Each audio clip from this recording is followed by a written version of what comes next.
اللہ کرے امتی بھی کبھی کبھی حضور کی یاد میں روئے۔ ایک تو یہ ہماری محفلیں ہیں نا جن میں مجبور کر دیتا ہے خطیب واعظ نعت خواں، تو مجبوراً بھی سبحان اللہ کہنی پڑتی ہے۔ کاش کبھی گھر میں بیٹھے بیٹھے بھی دل کرے اور ہم کسی نعت خواں کے دروازے پہ اسپیشل جا کے دستک دیں اور اسے کہیں دل بڑا پریشان ہے، مدینے والے کی کوئی نعت تو سنا۔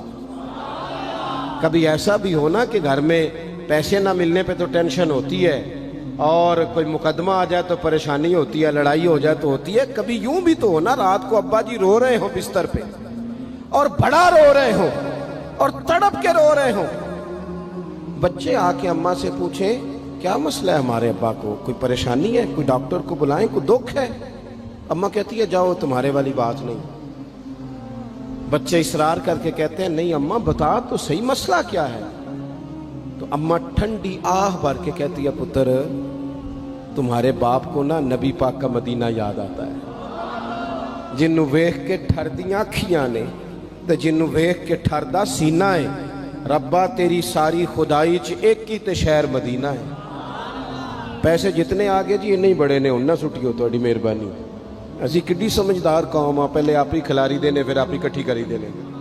کیسی بات ہے، غوث پاک کی محفل میں لوگ بندے گنتے تھے، توبہ کس کس نے کی، ہماری محفلوں میں لوگ نوٹ گنتے ہیں اور اسپیشل بندے رکھے ہوئے نوٹ گننے کے لیے۔ بس کریں یار، چھوڑ دیں، بڑا ہو گیا یہ کام ہماری۔ سنیں جی سنیں، اللہ خوش رکھے، اللہ آپ کو خوش رکھے۔ اور میرے بھائی اللہ جزات، سنیں ہمیں جو کچھ دین نے دے دیا وہ ہماری اوقات سے پہلے ہی بڑا زیادہ ہے، تو یہ نوٹ چھوڑ تو یہ تو بات ہی پیچھے رہ گئی ہے۔ سانو تخت ہزارے دی لوڑ کی ہے، نالے کی لگے شہر بمول دے نال، اسی اپنی بال کے سیکنے ہیں، سانو کی لگے کسی اور دے نال۔ یہ چھوڑ دیں یہ کام، یہ کوئی اتنا مناسب نہیں لگتا۔ اللہ جزائے خیر دے۔ آپ توجہ کریں کیا عرض کر رہا ہوں۔ تو شدید حضور سید عالم صلی اللہ علیہ وسلم رو رہے ہیں آزمائش میں، امت کی آزمائش کو دیکھ کر حضور رو رہے ہیں کہ امت آزمائش میں۔ حضرت جبریل نے جا کے عرض کی یا رسول اللہ وہ جو خاص حساسیت ہے نا حضور کی طبیعت میں امت کے حق میں، اس کے لیے حضور رو رہے ہیں۔ تو رب کریم نے کیا پیغام دیا؟ کہا کہہ دو محبوب سے جا کے وَلَسَوْفَ يُعْطِيكَ رَبُّكَ فَتَرْضَىٰ، محبوب رب آپ کو اتنا دے گا کہ آپ اپنے رب سے راضی ہو جائیں گے، راضی کیا جائے گا امت کے حق میں۔ اور حضور فرمانے لگے جب تک ساری امت جنت میں نہیں جائے گی میں نے راضی نہیں ہونا۔ حضور کا یہ رشتہ حساسیت، چونکہ ہمارے پاس تو اب ہم بعض دفعہ لگتا ہے کہ زیادہ عالم ہو گئے لوگ، تو ہماری دیواروں پر نا، اسکولوں کی دیواروں پر انگریزوں کے قول بھی اب لکھے ہوئے ہیں، تو کئی دفعہ پوچھنے کو دل کرتا ہے انتظامیہ سے کہ حدیثیں ساری یاد ہو گئی ہیں بچوں کو، جو تمہیں اب قولوں کی ضرورت پڑ گئی وہ بھی غیروں کے اقوال تک تم آ گئے ہو۔ اس قوم کو تم نے حضور کے فرامین سارے سنا لیے۔ او خدا کے بندو، حضور نے تو اتنا حساس کر کے یہ رشتہ بتایا ہے کہ باریک باریک نقطے بھی سمجھائے، یہ کام نہ کرنا دوزخ میں چلے جاؤ، یہ کام کرنا تمہارا فائدہ، ایک ایک بات کھول کے بیان کی۔ امت کے پاس ٹائم ہی نہیں ہے حدیثیں پڑھنے کا، وقت ہی نہیں ہے۔ ہمارا تو مزاج بن گیا نقطے سننے سنانے کا، نقطے۔ وہ ہمارا نقیب محفل اسٹیج پہ بھاگ کے ادھر جاتا ہے، پھر بھاگ کے ادھر آ جاتا ہے۔ وہ کیوں لگا؟ کہتا میں جملہ دین لگا۔ او خدا کے بندے، تو جملہ رہن دیکھا، تو کوئی آیت دے، تو کوئی حدیث پاک پڑھ۔ اور پھر وہ بعض اوقات میں تو چونکہ کمزور سا بندہ ہوں، تو وہ جب 50 کو دفعہ کہتے ہیں نا تیار ہو جو جملہ دین لگا، تو ایسے لگتا ہے جملہ نہیں آئے گا کوئی ایٹم بم بھی آئے گا۔ بھائی تو دے دے جو تو نے دینا، اتنا پریشان تو کس بات کا ہو گیا؟ اور پھر سارے کہہ رہے ہیں جتنے آئے، نقیب نعت خواں خطیب سب کہہ رہے ہیں سارا قرآن حضور کی تعریف ہے، تو پھر پڑھنا چاہ رہا ہے تو بھی تو پڑھ کوئی بھی نہیں رہا، کہی جا رہا ہے اپنی زندگی کے اندر۔ حضور نے جو ہمیں اسباق دیے، جمعے والے دن ٹائم پہ مسجد جایا کرو،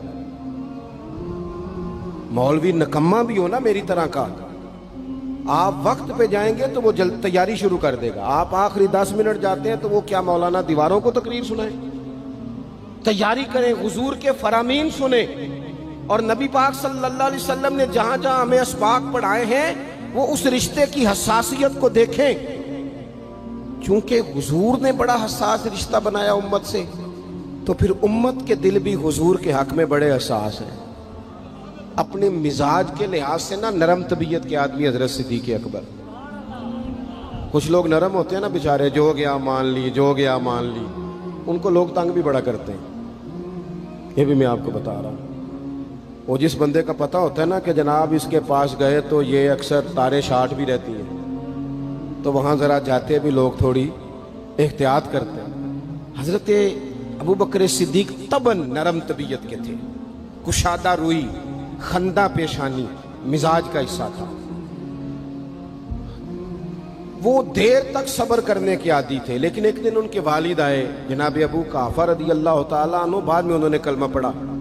وہ ایک دن حضور کی بارگاہ میں شکایت لے کے آئے۔ اب کسی اس بندے کی شکایت آ جائے نا جس کی توقع نہ ہو، جس سے توقع نہ ہو۔ کسی نے کہا تھا نا کہ تجھ سے شکوہ نہیں بے وفائی کا، پر تجھ سے امید بے تحاشا تھی۔ تیرے اوپر امیدیں بڑی تھیں، تو تو نے یہ جو کام کیا نا یہ تھوڑا عجیب لگا ہے، تجھے نہیں کرنا چاہیے تھا۔ کوئی اور کر دیتا تو چلو بات اتنی سخت نہیں تھی، تجھے نہیں کرنی چاہیے تھی، تیری بنتی نہیں تھی۔ حضرت صدیق اکبر طبی طور پر نرم آدمی، لیکن ان کے والد آئے حضور کی بارگاہ میں، اور بزرگ ہیں اور نابینا ہیں اور لاٹھی تھامے ہوئے، اور انہوں نے بڑی عجیب بات کی، کہا یا رسول اللہ حد ہو گئی، آج تو ابو بکر صدیق نے مجھے تھپڑ مارا ہے، تھپڑ مارا ہے۔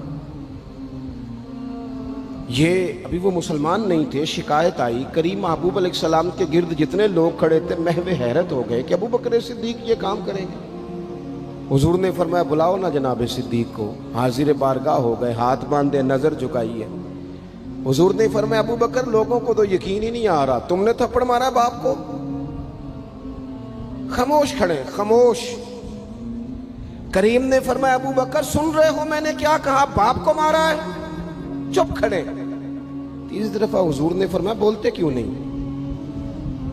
انہوں نے نا گردن اٹھائی، آنسو ٹپ ٹپ داڑھی پہ گر رہے، رو کے عرض کرنے لگے یا رسول اللہ باپ سے کہیں خنجر لے کے میرا گلا کاٹ دے، میں سی نہیں کروں گا، پر اس نے نا آج آپ کے بارے میں بات کی ہے، آپ کی شان اقدس کے بارے میں کچا جملہ بولا ہے، آپ کے بارے میں کمزور بات کی ہے۔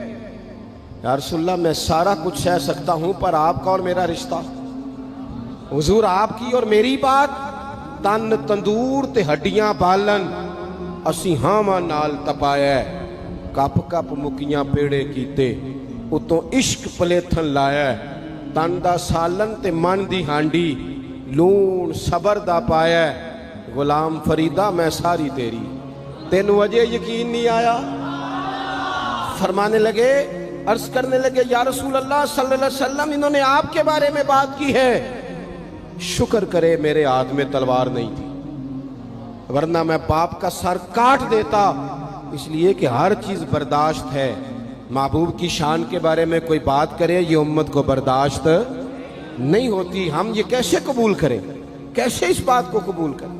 عزیز بھائی اس رشتے میں حساسیت آپ دیکھیں، صحابہ نا اس حساسیت، اور صرف ناموس رسالت کے مسئلے میں نہیں، ہر مسئلے میں وہ حضور کے حق میں حساس